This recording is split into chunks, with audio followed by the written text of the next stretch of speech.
There have been twists and turns in the saga of the historic Bay City State Theater, and today may be the biggest twist of all.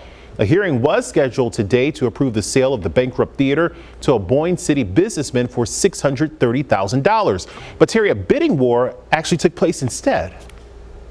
That's right, it did, Matt. We told you yesterday that a couple of people objected to that $630,000 winning bid because they felt they would have bid much higher.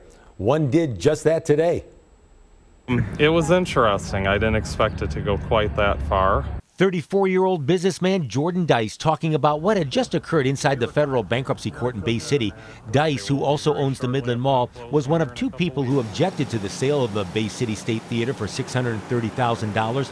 Boyne City businessman Jim White appeared to have that winning bid, and federal bankruptcy court judge Daniel Opperman was to rule on a motion to award the bankrupt State Theater to White.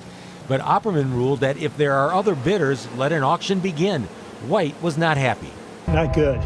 They had a process that was laid out to bid your highest and best bid. I did that, had to do that twice. These guys were underneath me both times. White, Dice, and businessman Greg Gricholski participated, upping the bid in $10,000 increments, with the bidding starting at $630,000.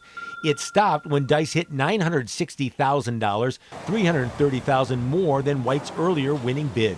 My opinion of value of the State Theater is probably more around the $700 to $800 range. I went a little higher because I know some of the unsecured creditors that wouldn't have otherwise seen money will now get money out of the action.